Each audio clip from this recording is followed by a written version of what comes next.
ሰላም ጤና ይስጥልኝ የጃኖ ሚዲያ ቤተሰቦች እንደምን አላችሁ? ዶክተር ዮናስ ነኝ። ዛሬም እንደተለመደው በአንድ ጠቃሚና አስተማሪ ሀሳብ ተገናኘን። በዛሬ ፕሮግራሜ በተለይ ለሴት እህቶቼ እጅግ በጣም የሚጠቅማችሁን ሀሳብ ነው ይዤላችሁ የመጣሁት። ሴቶች የወር አበባ ላይ በምትሆኑበት ጊዜ በፍጹም መመገብ የሌለባችሁን ምግቦች እንደዚሁም ደግሞ ብትመገቧቸው ይህንን ወቅት ያለ ህመም ያለ ችግር እንድታልፉ የሚያደርጓችሁን ምግቦች እነግራችኋለሁ። በተለይ መመገብ የሌለባችሁ ብዙ ሰዎች ባለማወቅ የተነሳ እነዚህን ምግቦች እየተመገቡ በወር አበባ ጊዜ ህመም በከፍተኛ ሁኔታ እንዲባባስባቸው የተለያዩ ችግሮች እንዲገጥሟቸውና ይሄንን ወቅት በችግር እንዲያሳልፉ እያደረጋቸው ይገኛል። ስለዚህ ይሄን ነገር ማወቅና መጠንቀቁ እጅግ በጣም አስፈላጊ ነው ማለት ነው። በወር አበባ ጊዜ ሴቶች መመገብ የሌለባቸው ምግቦች ምንድን ናቸው? መመገብ ያለባቸውስ ምንድን ናቸው? የሚሉትን እናያለን። አብራችሁን ቆዩ። ዶክተር ዮናስ ነኝ። ለቻናሌ አዲስ ከሆናችሁ ሰብስክራይብ እያደረጋችሁ የደውል ምልክቷንም እየተጫናችሁ ቤተሰብ ሁኑ። ይሄን መረጃም ላይክ ሼር አድርጋችሁ ደግሞ ሌሎችም ጋር እንዲደርስ እንዲማሩበት እንድታደርጉ በክብር እየጠየቅኩ በቀጥታ ወደ ሀሳባችን እንግባ። በመጀመሪያ ሴቶች እዚህ ወቅት ላይ መመገብ የሌለባቸው እነዚህ ፕሮሲድ ፋት ምርላቸው ወይንም ደግሞ በውስጣቸው በጣም ከፍተኛ የአሲድነት ባህሪ ከፍተኛ ጨው ያላቸው ምግቦች እነዚህ በርገር ሊሆን ይችላል፣ የተለያዩ ብስኩቶች ሊሆን ይችላል፣ የተለያዩ የተጠባበሱ ነገሮች ሊሆኑ ይችላሉ። እነዚህ ሁሉ በዚህ ውስጥ ይካተታሉ። በውስጣቸው የአሲድነት መጠናቸው፣ የጨው መጠናቸው፣ የቅባት መጠናቸው ከፍ ያሉ ምግቦችን መመገብ የለባችሁም። ምንድነው ችግሩ? ዋነኛው ነገር ድርቀት እንዲከሰት ስለሚያደርጉ ነው። ሴቶች በምንም ተአምር በዚህ ወቅት ላይ ሰውነታችሁ ላይ ድርቀት መከሰት የለበትም። ድርቀት የሚከሰት ከሆነ የውሃ መጠናችሁ ሰውነታችሁ ላይ የሚቀንስ ከሆነ እንግዲህ በጣም ከፍተኛ ህመም ውስጥ ትገባላችሁ። ይሄ ሰውነታችሁ ራሱን የሚያጸዳበት ወቅት ስለሆነ የፈሳሽ እጥረት ሰውነታችሁ ላይ የሚኖር ከሆነ እሱ በራሱ ህመማችሁ ይሄ ሆድ ቁርጠት፣ ቁርጥማት፣ ራስ ምታት እንደዚህ አይነት ነገሮች በጣም እንዲባባስባችሁ ያደርጋል። ስለዚህ በተቻላችሁ አቅም እንደዚህ አይነት ምግቦችን ብትቀንሱ መልካም ነው። ሌላው ስናኮች፣ ካንዲዎች፣ እነዚህ ከረሜላዎች፣ ብስኩቶች የተለያዩ ነገሮች ናቸው። እነዚህም እንግዲህ እዚህ ወቅት ላይ ስትሆኑ በየትኛውም ጊዜ የተወሰነ የስኳር ይዘት ያላቸው ነገሮችን መጠቀም አስፈላጊ ነው። በነገራችን ላይ ህመምንም ይቀንሳሉ። አሁን እንደዚህ አይነት ወቅት ላይ ስትሆኑ የተወሰነ ጣፋጭ ነገሮችን ብትወስዱ ህመምን ይቀንሳሉ። ነገር ግን እነዚህን ጣፋጭ ነገሮች ከተፈጥሯዊ ከፍራፍሬዎች ብታገኙ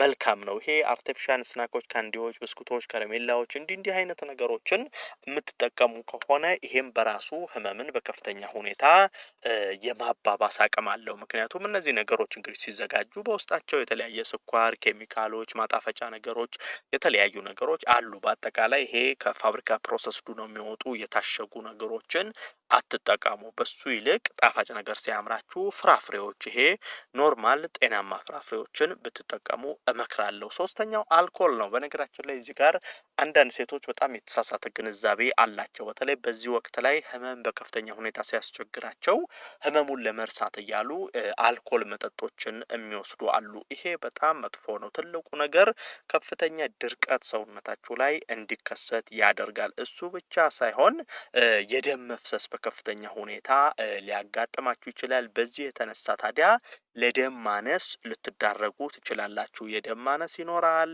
ድርቀት ይኖራል። እነዚህ ነገሮች ሲጨማመሩ ይሄ ወቅት በጣም ከፍተኛ ህመም እንድታሳልፉ ሊያደርጋችሁ ይችላል እና ይሄ ህመም ለመርሳት እንደዚህ እያላችሁ አልኮል የምትጠጡ ሴቶች ካላችሁ ይሄ ህመሙን እየረሳችሁ ሳይሆን የባሰ እያባባሳችሁ እንደሆነ አውቃችሁ ይሄን ነገር መቆጠብ ያስፈልጋል። ሌላኛው እነዚህ የሚያቃጥሉ ነገሮች ብዙ ባትጠቀሙ መልካም ነው። ይሄ ቃሪያ፣ ሚጥሚጣ እንደዚህ አይነት ነገሮች ሶስት ችግር ሊያመጣባችሁ ይችላል። አንደኛ ነገር ሰውነት ላይ የጋዝ ይዘታችሁ እንዲጨምር ያደርጋል። ይሄ የጋዝ መጠን ሰውነት ላይ ከፍ እንዲል ያደርጋል።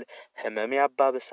ድርቀትም እንደዚሁ እንዲፈጠር የራሱን አስተዋጽኦ ያደርጋል። ታዲያ ይሄ ድርቀት ሲፈጠር ህመሙ እንዲባባስ እንዲሁም ደግሞ ጋዝ ሰውነታችሁ አንጀታችሁ ወድቃችሁ ስር ከፍ እንዲል ያደርጋል። እነዚህ በራሱ ደግሞ ምቾት እንዳይሰማችሁና የተለያዩ ችግሮች እንዲፈጠር ያደርጋል እና ይሄ ቃሪያዎችን፣ ሚጥሚጣዎች እንደዚህ የሚያቃጥሉ ነገሮችን ብዙም ይሄን ወቅት እስክታልፉ ድረስ ባትጠቀሙ እመክራለሁ። ሌላው የጋዝ ይዘታቸው ከፍ ያሉ ለምሳሌ እንደ ለስላሳ መጠጦችን እዚህ ወቅት ላይ እንድትወስዱ አይመከርም። በተለይ የለስላሳ መጠጦች በዚህ ጊዜ የምትወስዱ ከሆነ ዋነኛው ነገር ሆርሞን እንዲዛባ ያደርጋል። እሱ ብቻ ሳይሆን ድርቀትም እንዲፈጠር የራሱን የሆነ እገዛ ያደርጋል። ነግሬያቸዋለሁ። ድርቀት ሲፈጠር የሚፈጠረውን የሆርሞን መዛባት በዚህ ላይ የሚጨመር ከሆነ ደግሞ እጅግ በጣም ጊዜያችሁን ይሄ አካላዊ ህመም ብቻ ሳይሆን ከስነ ልቦናም ጋር ተያይዞ በጣም እንድትነጫነጩ፣ እንድታኮርፉ እንደዚህ አይነት በጣም የባህሪ ለውጥ ውስጥ እንድትገቡ ያደርጋችኋል እና ይሄ የለስላሳ መጠጦችን ብዙ በዚህ ወቅት ላይ እንድትወስዱ አልመክርም። ሌላው ባቄላ ነው። በነገራችን ላይ እንግዲህ ስለ ባቄላ ስናወራ ለሰውነት በጣም አስፈላጊ በፕሮቲን የበለጸገ እንደሆነ ይታወቃል። ነገር ግን በተለይ ሴቶች በዚህ ጊዜ ባቄላ ባትወስዱ ይመከራል። ምክንያቱም ባቄላ ሰውነታችን ውስጥ ለመፈጨት በጣም ከፍተኛ ውሃ ከሰውነታችን ይመጣል። ይሄ ሰውነት ላይ ባቄላ ሲፈጭ ትልቅ የሰውነትን ውሃ የመውሰድ የመምጠጥ ባህሪ ያለው። ይሄ ማለት ምንድነው? ለሴቶች ድርቀት እንዲከሰት ያደርጋል ማለት ነው። እንግዲህ የውሃ መጠናችሁ ፈሳሻችሁ ሰውነታችሁ ላይ እየቀነሰ እንዲሄድ ያደርጋል። አለዚያ ባቄላ ቶሎ አይፈጭም። ስለዚህ ይሄ የሰውነት ፈሳሽን የመምጠጥ ባህሪ ስላለው ድርቀት በዚህ ጊዜ መከሰት የለበትም ብያችኋለሁ። ስለዚህ ድርቀት እንዳይከሰትና ከላይ ያየናቸው ችግሮች እንዳይፈጠሩ ብትችሉ ባቄላ በዚህ ወቅት ላይ ባትወስዱ እመክራለሁ። በመጨረሻ እንደምጨምርላችሁ ይሄ ከፍተኛ የፋት ይዘት ያላቸው ለምሳሌ የስጋ ውጤቶች ሊሆን ይችላል፣ አሳ ሊሆን ይችላል፣ ለውዝ ሊሆን ይችላል። በውስጣቸው ይሄ ከፍተኛ የቅባት መጠን ያላቸው እሱ ብቻ ሳይሆን የተጠባበሱ ስጋዎች፣ የጥብስ እንደዚህ አይነት ጮማ የበዛባቸው ነገሮችን ይሄ በውስጣቸው ከፍተኛ ፋት ያለባቸው ምግቦችን ባትወስዱ መልካም ነው። እሱም ድርቀት በከፍተኛ ሁኔታ ሰውነታችሁ ላይ እንዲከሰት ያደርጋል እና ይሄ ቅባታማ ነገሮች፣ የተጠባበሱ ነገሮች ላይ ብዙ ትኩረት ባታደርጉ እመክራለሁ። ታዲያ ምን እንመገብ እነዚህን ካልተመገብን ካላችሁ እኔም እመክራችሁ ሁለት ነገሮች፣ አንደኛ በውስጣቸው በጣም ከፍተኛ የፕሮቲን ይዘት ያላቸው ምግቦችን ብትመገቡ መልካም ነው። ሁለተኛው ደግሞ በፋይበር የበለጸጉ ምግቦችን እንደዚሁ ብትመገቡ መልካም ነው። በዚህ ሰዓት ላይ ሴቶች ፕሮቲንና ፋይበር በከፍተኛ ሁኔታ ያስፈልጋቸዋል። ሰውነታችሁ በቂ የፋይበር ይዘት እያገኘ ከሆነ፣